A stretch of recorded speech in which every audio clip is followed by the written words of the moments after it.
Bom, então vamos dar início a essa segundo turno antes do intervalo. Eu queria, mais uma vez, agradecer a Carolina, que vai fazer sua apresentação via online, e ao Wilson, que é um egresso aqui do programa de pós-graduação. Ele concluiu o seu doutorado aqui na UFG e vai apresentar também um trabalho, resultado das suas pesquisas. Tá bom? Wilson, muito obrigado por você ter aceito participar do colóquio, tá bom? A palavra é sua, tá? Quando faltar 5 minutos, eu te... Né? Você me corta. Boa tarde a todos. Não. Boa tarde a todos e todas. É um prazer enorme estar aqui com vocês. Desde o ano 2007, eu frequento esse banco aí. E é a primeira vez que eu sento nessa cadeira aqui. É um prazer enorme para mim. Então, quero agradecer ao professor Cristiano pelo convite. Em nome dele, estendo esse convite ao programa de pós-graduação, assim como à Faculdade de História. E, claro, aos presentes aqui nessa tarde, né? Como a professora falou agora há pouco, não está fácil trabalhar nas ciências humanas, defender as ciências humanas. A pensar que eu venho de uma universidade onde a licenciatura está sendo pisada, humilhada, sacralizada, não é fácil reunir alunos, né, que queiram vir à tarde estudar, debater questões que mexem com a gente. E como a professora diz, parte do princípio que a gente está manipulando. Não estamos manipulando nada, é trabalho duro, trabalho difícil e muito árduo. Também compartilho com a professora, né, de que esse limite entre o científico e o inconsciente anda muito próximo um do outro. A gente dá um trabalhão separar uma coisa da outra, mas ao final você acaba descobrindo, né, que tudo aquilo que você discute durante toda a sua vida acadêmica tem a ver com a sua vida. Eu discuti no mestrado do Banco do Diabo porque meus avós eram nordestinos, contavam coisas para a gente dormir, né? Um monte de neto na casa, contavam histórias para dormir, ou seja, história para assustar os netos e todo mundo dormir. Quem que levantar para fazer xixi depois de ouvir uma história sobre o diabo? Ninguém. Segurava até amanhecer o dia. Quando eu fiz o doutorado, fui discutir Fernando Azevedo, que é o tema que vou trazer essa tarde aqui. Eu estudei na escola professor Fernando Azevedo, que foi os melhores anos da minha vida, né? Lá em São Paulo, eu estudei na Escola Municipal o João Ribeiro de Barros e Fernando Azevedo. E no doutorado, por conta da linha do programa aqui, eu trouxe o Fernando Azevedo para discussão.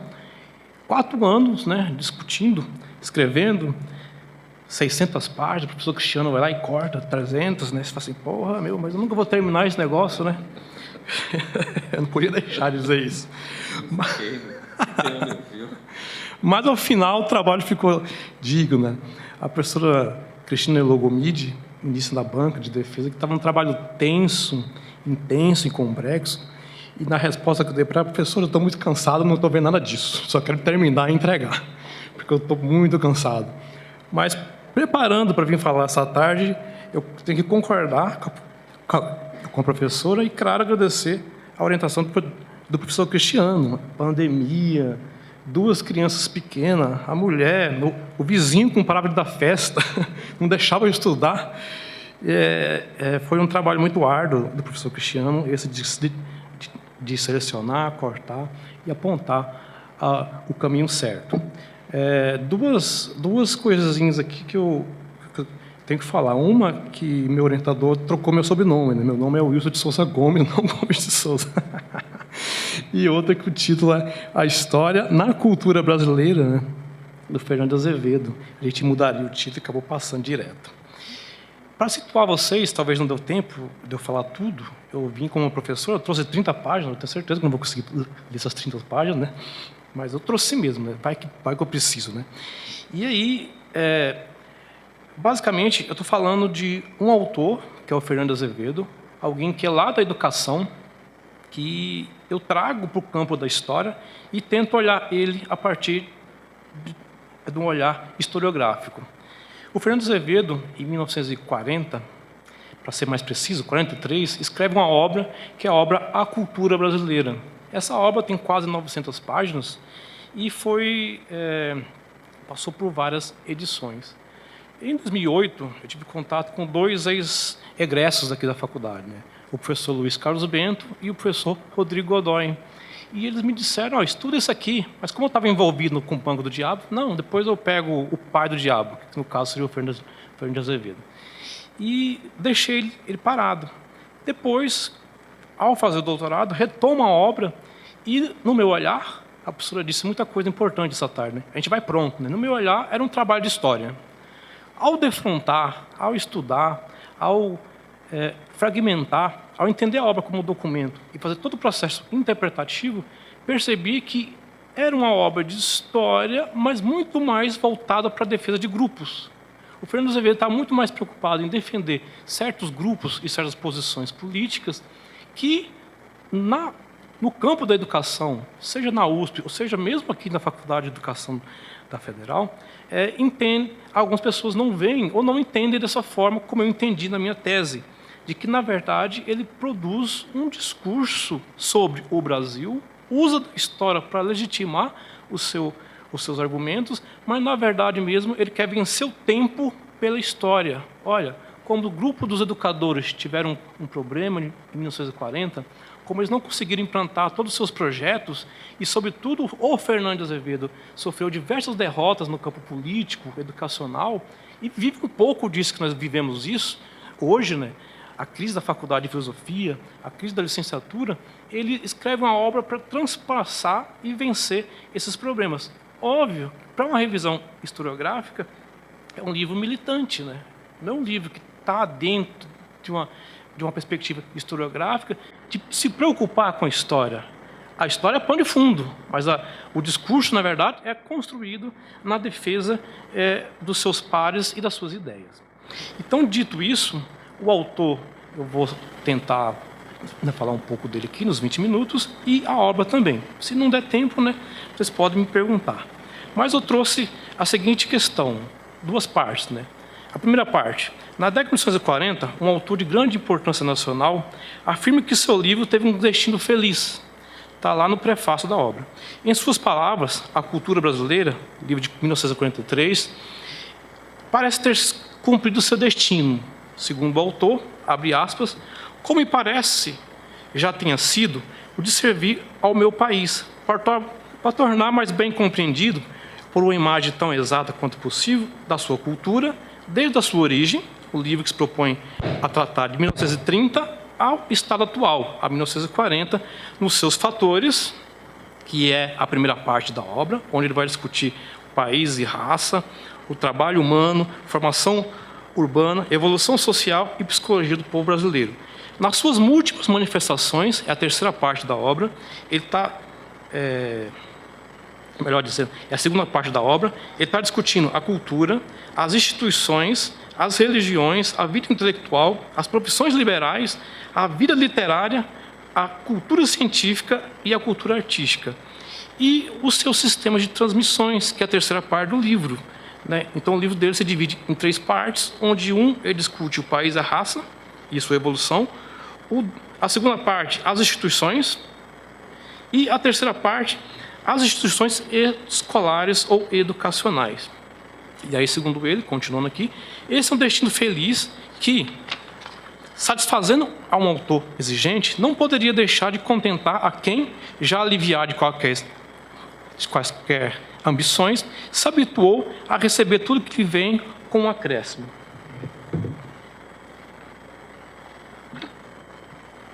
Nessa passagem, o Fernando Azevedo se refere às duas edições que foi lançada em português, uma em 1953, que esgotou imediatamente, a 44, que também foi esgotada, a em inglês, que foi lançada em Nova York em 1950, a em espanhol, italiano e alemão também em 1950. Então, é uma obra que, na visão do autor e de alguns críticos dele, impacta o pensamento brasileiro ou o modo de entender a cultura brasileira em 1940.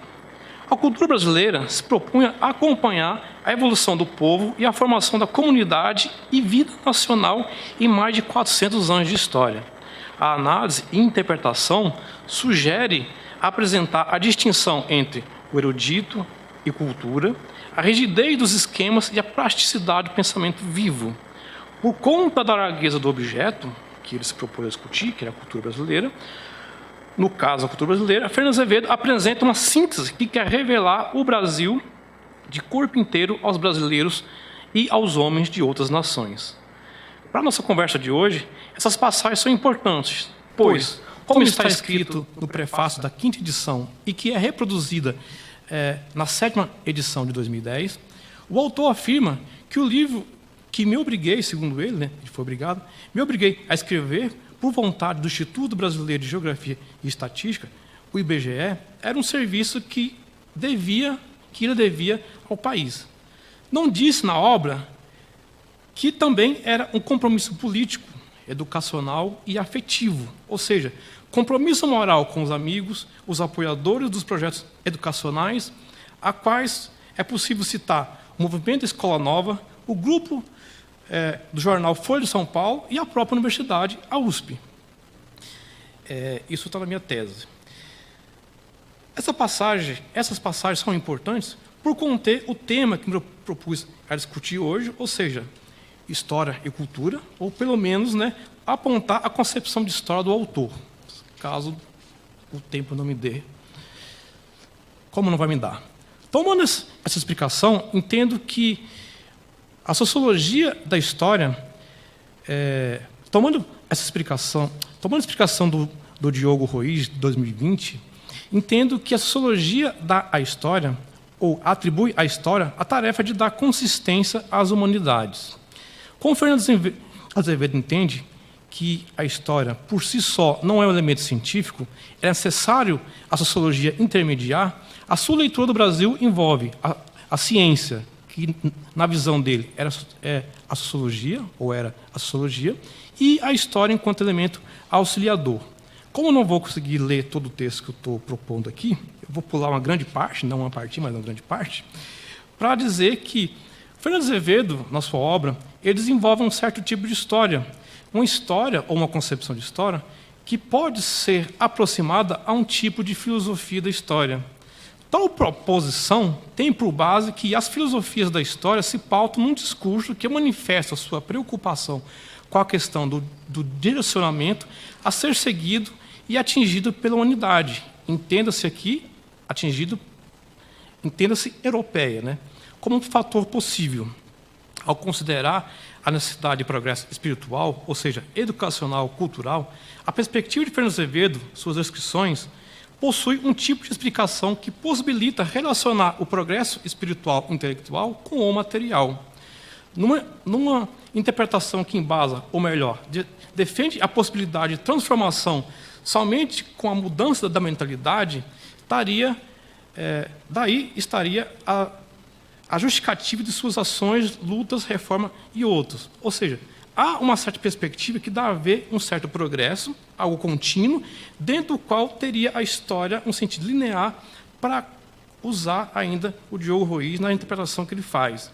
O Fernando Azevedo, de certa maneira, entende que certos atos e certas ações, certos acontecimentos, certos movimentos só são possíveis, se é que posso dizer assim, mediante a grandeza de certos homens.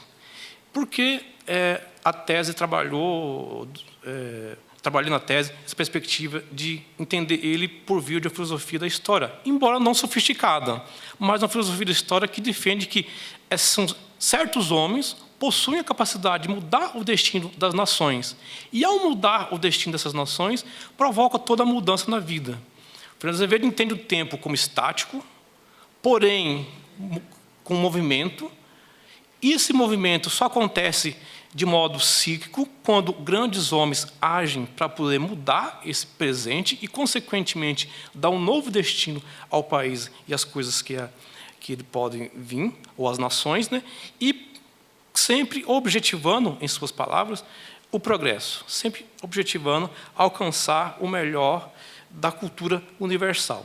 Então, a proposição da história do Fernando Azevedo está entre uma história exemplar e uma filosofia da história, para ser aqui bem curto. Bom, tinha muita coisa para falar, mas, basicamente, Fernando Azevedo, para fechar aqui, ele constrói o seu livro atrelado ao IBGE, Mas, na verdade, quando ele se atrela ao IBGE, ele usa do IBGE para ganhar nome e força. Ao publicar o livro, ele se desvincula do IBGE e começa a se projetar sozinho. E essa projeção sozinho faz dele uma escola dentro do campo da educação. Se você quer entender o Fernando Azevedo, você vai para o campo da educação, né? Eu, de enxerido, fui lá e trouxe para a história. Está aí o trabalho, culpa minha e do professor, né? Cristiano, que aprovou. E é isso, obrigado.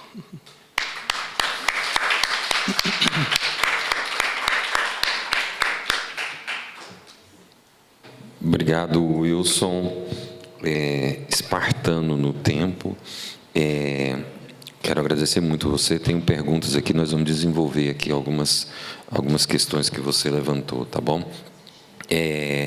Antes de passar para as perguntas, vamos ouvir a Carolina, e aí fazemos um bloco de perguntas para os dois alunos do doutorado, tá bom?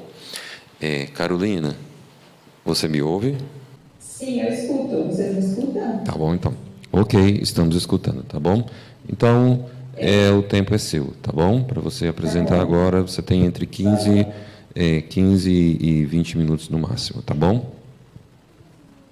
Então, boa tarde a todos e a todas. Primeiramente, dizer que estou bem contente de participar dessa mesa e agradecer o convite da Maria Cristina.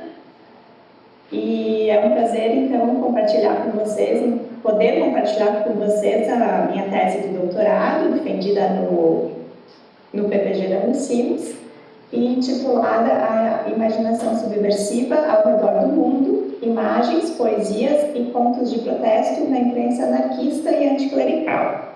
Espanha, Argentina, Brasil, 1897 a 1936.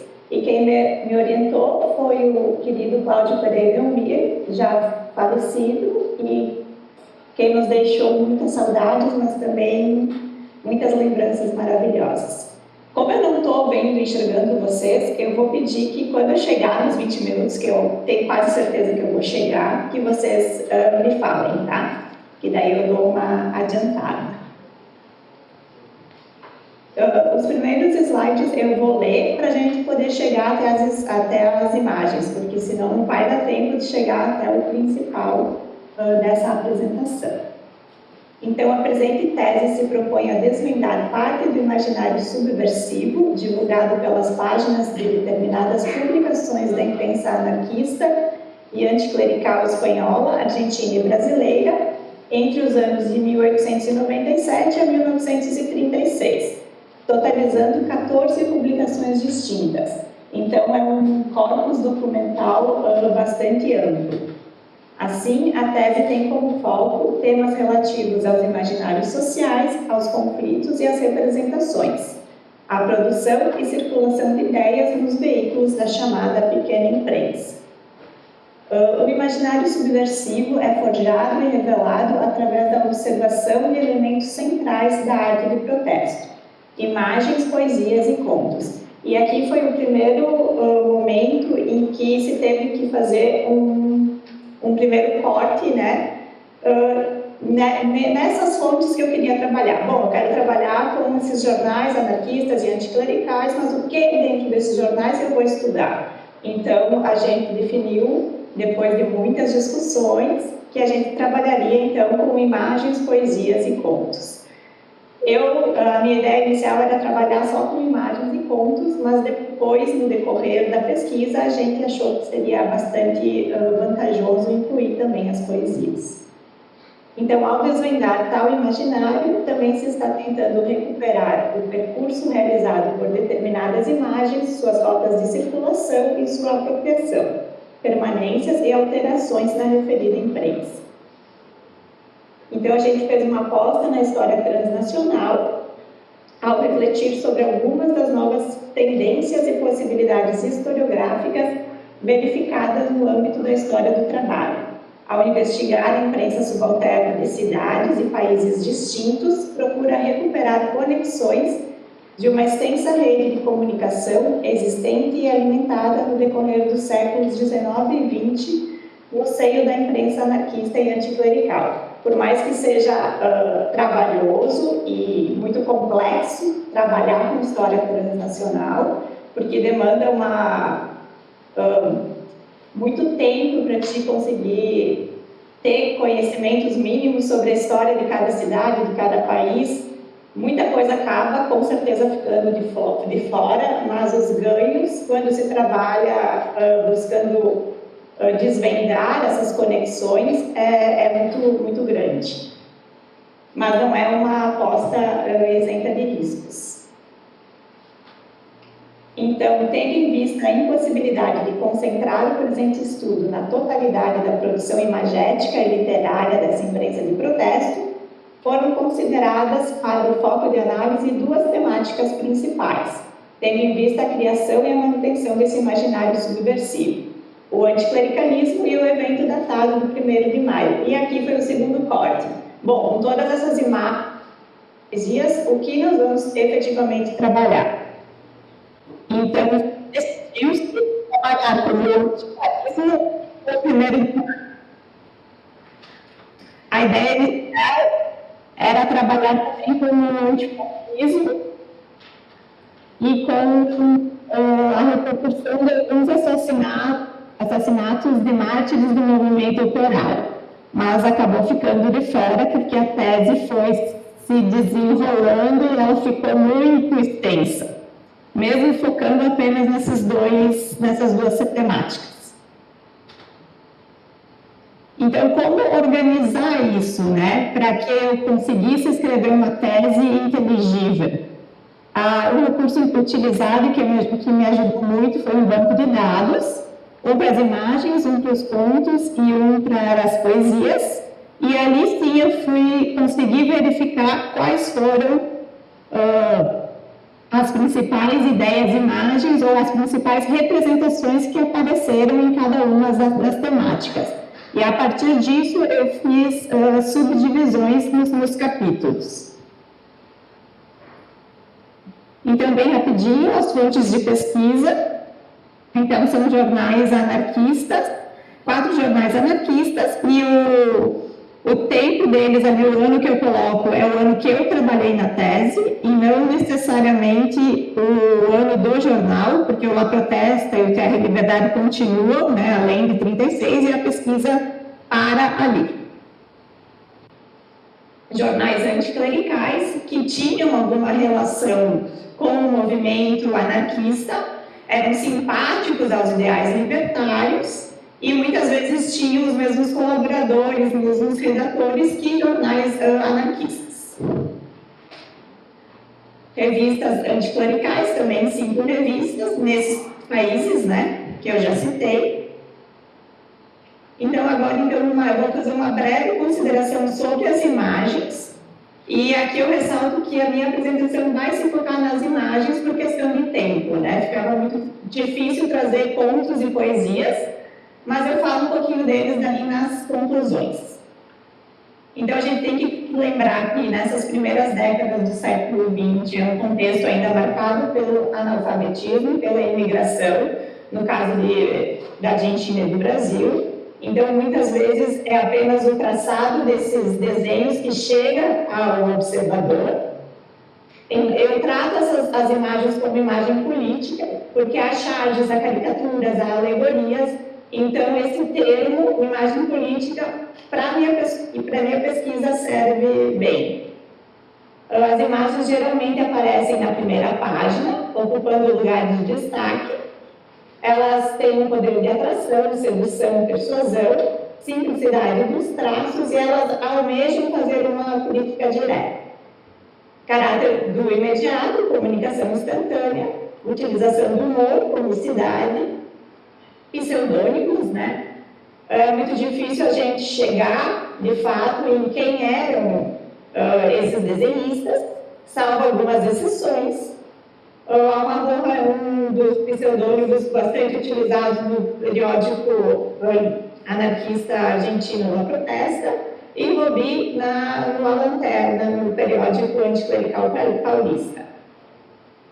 Criação e utilização de estereótipos, ironia, exagero, pensamento maniqueísta, bem e mal, drama e agressividade.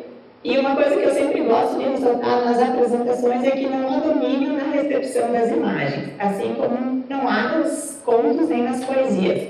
Embora a gente fique muito tentado, enquanto está escrevendo a tese, de fazer algumas projeções sobre a recepção. Então, essa foi uma das dificuldades que eu tive no decorrer da minha tese, não fazer essas projeções, já que a gente não tem elementos suficientes para isso. Então, como eu falei para vocês, eu estabeleci, naquele banco de dados, eu verifiquei quais eram as representações, ou o que eu chamo de ideias e imagens, que mais apareceram, e assim eu fiz a subdivisão dos capítulos. Então, no caso do anticlericalismo, ele é bastante vasto e diversificado, o universo imagético. Então, eu vou trabalhar com a representação do clérigo através da utilização do recurso da animalidade ou animalização, ora burlesca, com burros, macacos, porcos, ou horripilante, temerária, com serpentes, aranhas, ratos e morcegos. A representação do clérigo ladrão, do autoritário professor clerical, do clérigo glutão, do depravado, assediador e luxurioso, e a representação do religioso traidor de Cristo. E aqui a gente começa a visualizar algumas dessas representações. Então, a primeira imagem, então, traz ali o recurso da animalidade, né, no seu viés burlesco, né? O padre está sendo comparado com um porco, que é pintado na tela, e vice-versa. Mas eu não sei se vocês estão conseguindo enxergar, mas a legenda, no primeiro, o padre acha maravilhoso o retrato dele enquanto um símio, e no segundo, o símio já acha horrível ele ter sido retratado como um padre. Então, tem a ironia e o deboche nas imagens anticlericais. E é importante verificar também esse corpo, né, esse corpo do clérigo ser, na sua grande maioria, obeso, né, um corpo exagerado, que alude também aos espécies que são morais dessa instituição. Já na segunda imagem, a gente tem esse mesmo recurso da animalidade, mas agora no seu viés horripilante, o temerário. Essa imagem, ela aparece no Lúcifer, em 1907, e depois no A Lanterna, em 1911. Então, essas imagens, elas circulam muito dentro dessa imprensa. E é importante também verificar nessa imagem a utilização da figura feminina como sendo aquela que está dando as instruções para as crianças para ficarem longe desse monstro clerical, e até porque muitas vezes, né, era através das mulheres que a religião entrava nos lares. Então, em muitas das imagens aparece essa figura feminina. A representação, então, do autoritário professor clerical são imagens com uma violência simbólica aparente, né? E verifiquem que os traços do clérigo, eles estão também exagerados, né? Mãos grandes, nariz e boca também maximizados, mãos peludas. Então, todas essas características são estratégias para ir para desumanizar esse inimigo clerical. Aqui, então, a gente tem a representação do clérigo ladrão.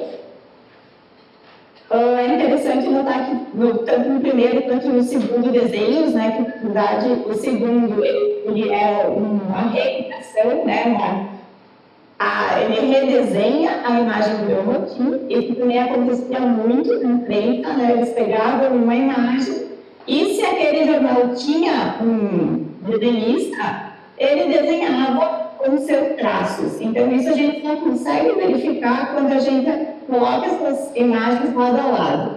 Senão, é muito fácil o nosso olhar se enganar e a gente acabar pensando que, de fato, é a mesma imagem. Então, essa imagem aparece no Belmotim em 1911, do Robô Abençoado, e no Lanterna em 1935. Então, sendo redesenhado e alguns traços da na figura clerical são ainda mais maximizados, como o nariz, o pé muito grande, muito exagerado. Então, tem também traços autorais nessas recriações dos desenhos. Embora sejam cópias, elas são cópias com características autorais. Carolina, 5 minutos. Tá bom, 5 minutos eu acho que eu consigo terminar essa parte. E na outra imagem, então,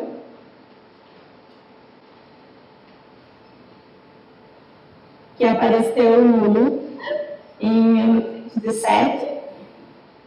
Também verifiquem ali que o corpo do padre é muito exagerado em comparação com esse fiel obediente que está sendo roubado. E essa imagem, antes dela aparecer no Lúcifer em 1907, o Lúcifer é um jornal anticlerical de Porto Alegre, ele faz uma coisa que é incrível para os pesquisadores dessa imprensa e dessas imagens. Ele cita de onde ele pegou a imagem. Então, ele cita que ele pegou do jornal anticlerical italiano L'Assimo, e só não diz o ano, né? Mas como eu fui pesquisar, então ele saiu no ar em 1905 e em 1907 ele já está no periódico anticlerical gaúcho. Depois essa imagem vai ser utilizada na Revista Liberal de Porto Alegre em 1921. Então são imagens que permanecem. Bem rapidinho, então, o clérigo glutão, né, no seu habitat natural, com uma vasta mesa, com bebida, com comida. E na figura ao lado, então, o clérigo depravado, correndo atrás de uma esbelta mulher. E notem que a face desse ente clerical lembra um palhaço. Então, outra estratégia para desumanizar esse inimigo. E a última representação, então, anticlerical é a representação do clérigo traidor de Cristo. Que ele... Aqui tem indícios de mesmo embora sejam publicações simpáticas ao anarquismo, muitas vezes as imagens trazem uma positivação desse cristianismo primitivo. Então, no suposto retorno, né, de Cristo, como ele trataria essa igreja que ele encontraria. Por fim, eu sempre gosto de trazer essa representação que mostra bem o percurso de uma imagem nessa imprensa anticlerical. Então, essa imagem ficou em circulação, pelo menos entre 1907 e 1934, nesses periódicos, né, que eu trabalho. E dá para ver que ela foi redesenhada, principalmente quando a gente analisa o papel, a gente consegue ver que são imagens diferentes, que foram redesenhadas, mas que permaneceram em circulação por muito tempo. A primeira imagem, então, em 1907, ela é publicada no Lúcifer, e ele cita que ele pegou essa imagem do jornal anticlerical francês. Eu acho que se fala Le Carbone, não tenho certeza. Então, vem da França para Porto Alegre. Anos depois, ela aparece no Madrid, redesenhada, já que esse jornal tinha os seus caricaturistas. O A Lanterna, no mesmo ano que o Lemoquim, já reproduz essa imagem, também em 1911. A revista Liberal ela vai usar aquela primeira imagem do Lúcifer e vai citar que pegou dali essa imagem. E em 1934, ela protesta publica de novo a mesma imagem. Então, só para concluir, tem uns 2, 3 slides faltando, então acho que eu não passo muito do tempo. O conjunto de imagens dessa análise circulou entre os anos de 1907 a 1934, por 4 cidades, 3 países, por pelo menos 5 publicações distintas. Dessa forma, verifica-se que a mesma imagem foi utilizada por várias publicações do cunho libertário e anticlerical no decorrer de pelo menos 3 décadas, circulando entre França, Espanha e Brasil, de forma que se reconstitui aqui apenas uma ínfima parte do caminho percorrido por essa imagem, o qual se acredita ser muito mais fácil, emaranhado e complexo. Tal caminho indica não segue uma linearidade única, uma vez que, provavelmente, existam 2 percursos concomitantes. O primeiro, seguindo a seguinte geografia: Le Carbone, França, Lúcifer, Revista Liberal, Porto Alegre, e o segundo, Le Carbone, França, El Motim, Madrid, A Lanterna, São Paulo. Importante ressaltar que o primeiro percurso é iniciado antes do segundo, de forma que a imagem chegue antes em Porto Alegre do que em São Paulo, rompendo com aquela falsa e ultrapassada visão de que os artefatos culturais se alastram necessariamente dos grandes centros para as periferias. Eu não vou falar aqui das representações do 1º de maio, que seria o outro capítulo por uma questão de tempo, e eu já vou lá para as conclusões. Então, tentou-se, durante toda a pesquisa, demonstrar como os periódicos da imprensa anticlerical e anarquista de diferentes cidades e países estavam, de alguma maneira, entrelaçados e imersos numa rede permanente de intercâmbio de ideias, a qual possibilitava e estimulava a constituição e a reafirmação de um imaginário próprio, condizente com a postura anticlerical e com a utopia libertária. O estudo transnacional das imagens, poesias e contos possibilitou a constatação e comprovação tanto da ampla circulação e repetição desses artefatos culturais, bem como, sobretudo, a verificação da sua constante recriação, adaptação e, por vezes, ressignificação. Assim, nem tudo que se refere ao imaginário anticlerical e anarquista se resume a uma cópia fiel, a uma repetição idêntica do já existente, mas há também, no próprio ato de recriar, redesenhar, incorporar ou suprimir um título ou legenda, acrescentar ou retirar palavras numa tradução, um direcionamento particular, uma tentativa de produção de marcas autorais e singulares, as quais só se evidenciam através da comparação detalhada entre uns e outros suportes analisados.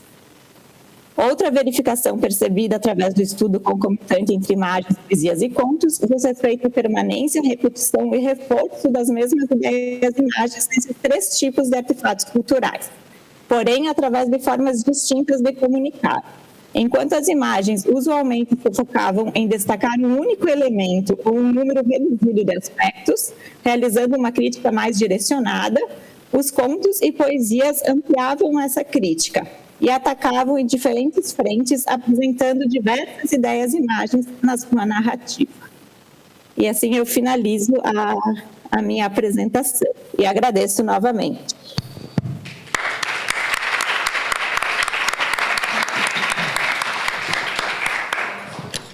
Obrigado, Carolina, pela apresentação, muito interessante. Aqui eu tenho algumas questões, aqui uma curiosidade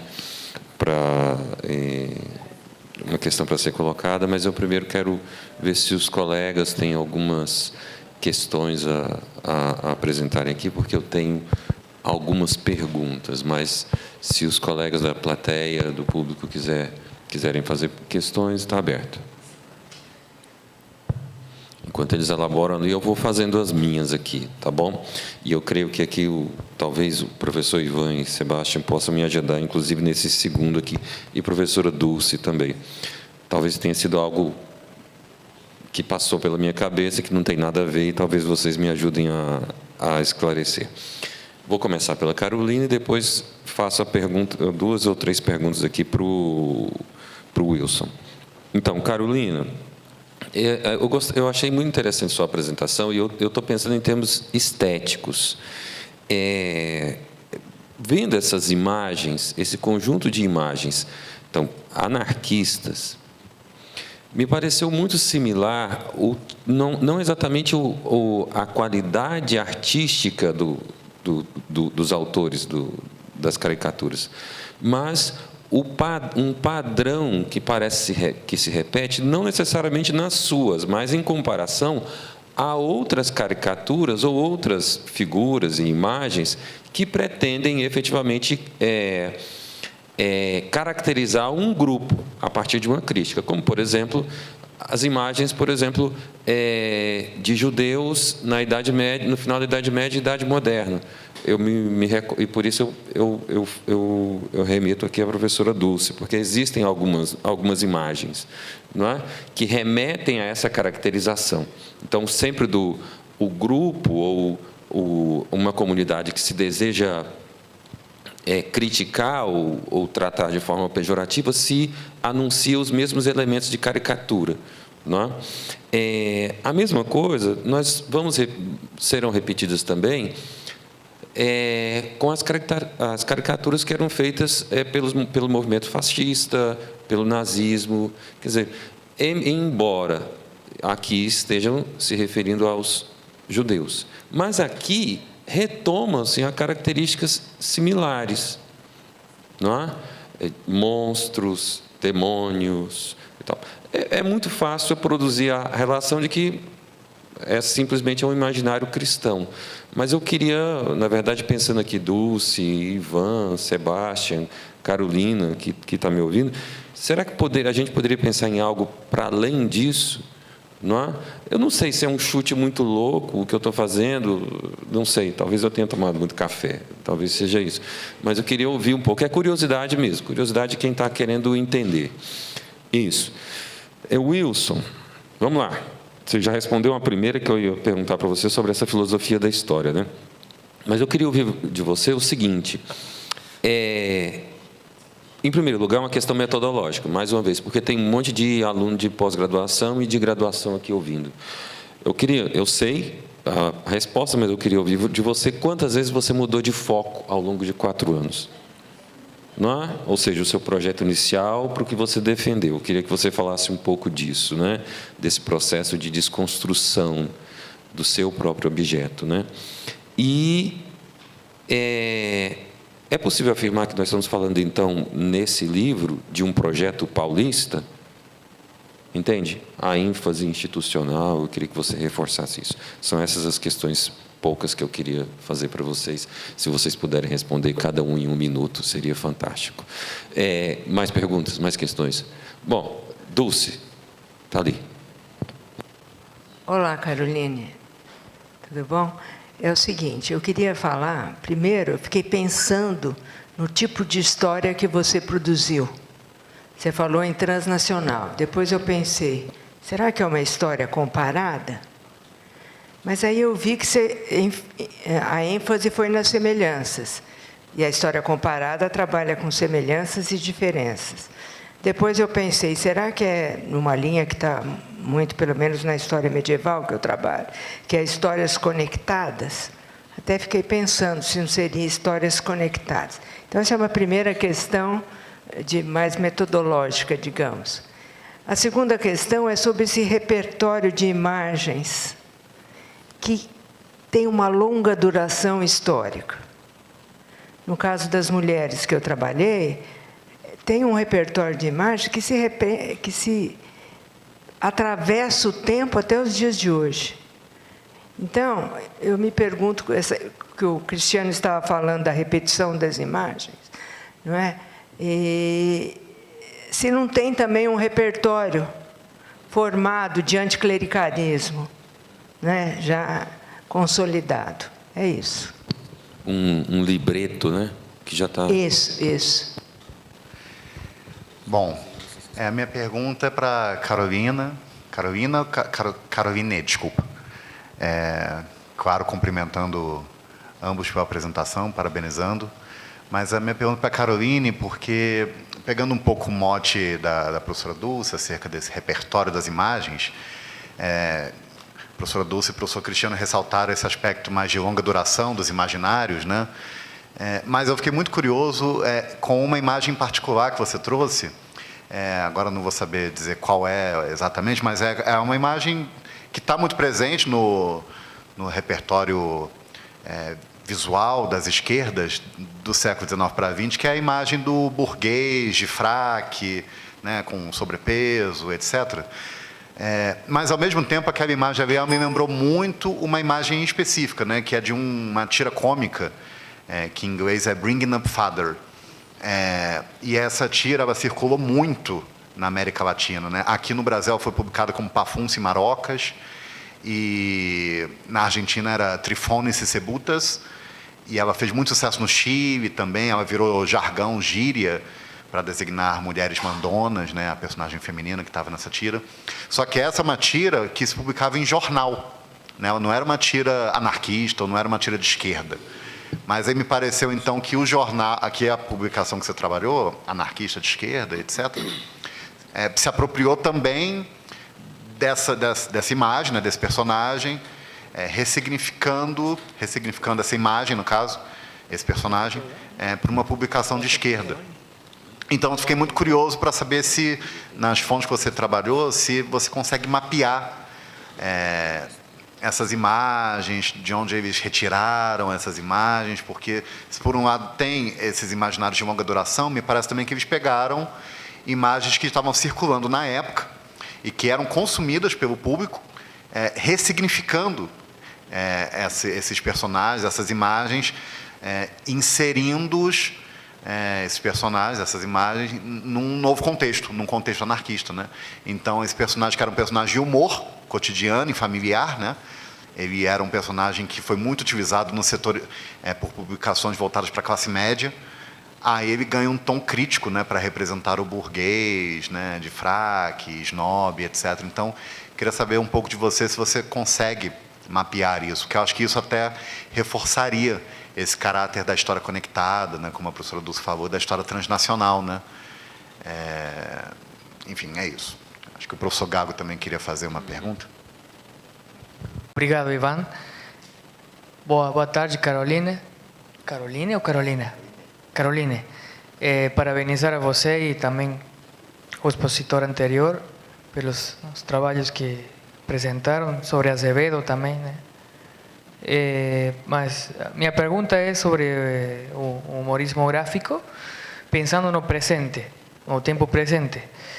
Esse tipo de charge, assim, humor gráfico com estilo grotesco, até de animalização, humor corrosivo, com uma forte crítica social, que circulava há 100 anos, mais de 100 anos atrás. Eu penso que esse tipo de humor com esse tom anticlerical podemos encontrar em obras de autores contemporâneos, como no caso de autores sudamericanos, Gustavo Sala, de Mar del Plata, Alberto Montt, do Chile, tem também, até a mesma Dona Anésia, tem um tom anticlerical em alguns aspectos, mas é com um sentido, uma crítica social mais desviada, oblíqua, e não tão direta como era no caso dessas publicações anarquistas e anticlericais. E pode ser por causa de que o contexto também é diferente, o contexto de começos do século XX, as lutas políticas e ideológicas eram diferentes, bem diferentes às atuais, as lutas atuais. E eu queria perguntar se você já observou essa provável existência de um humorismo de tom anticlerical na época atual.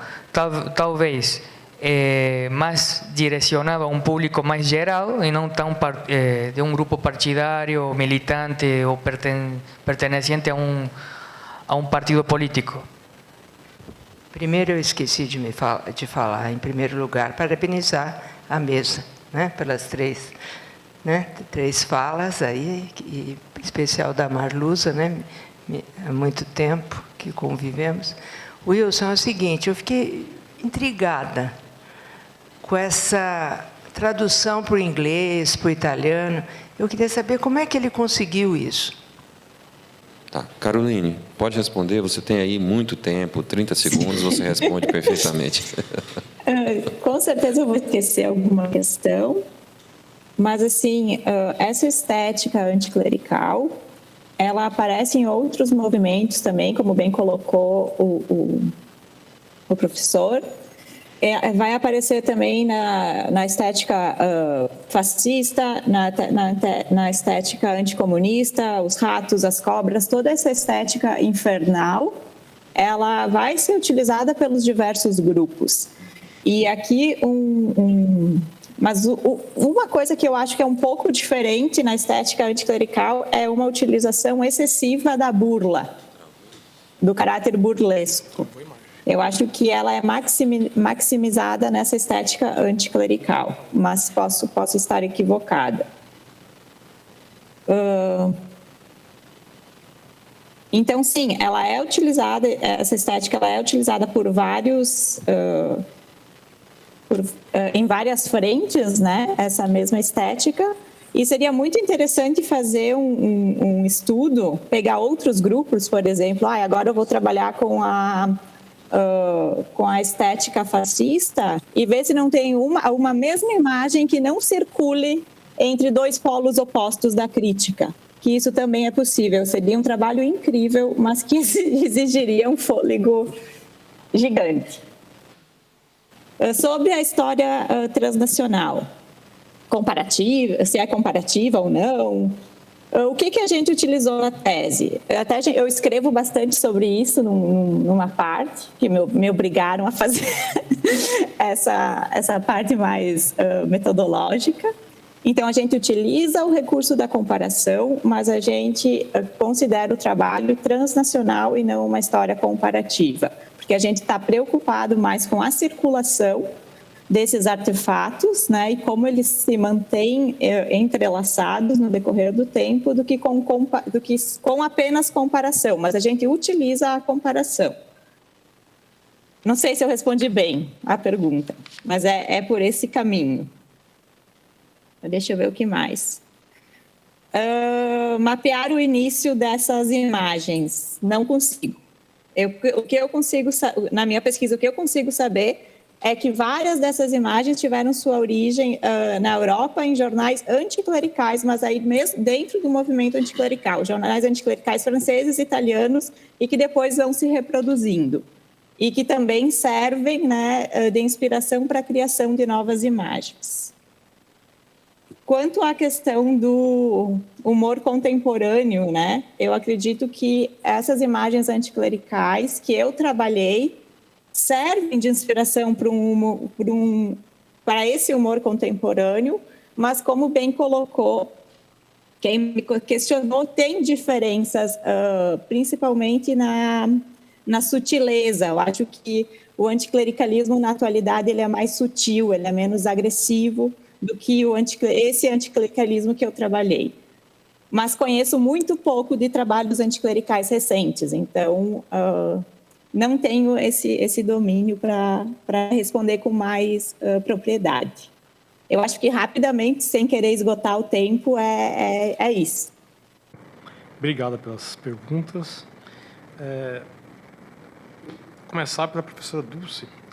Quando o Fernando Azevedo lança o livro, em 43, ele já tem quase 10 anos que está na cadeira de Sociologia da Educação, na verdade, Sociologia de Educação, da USP.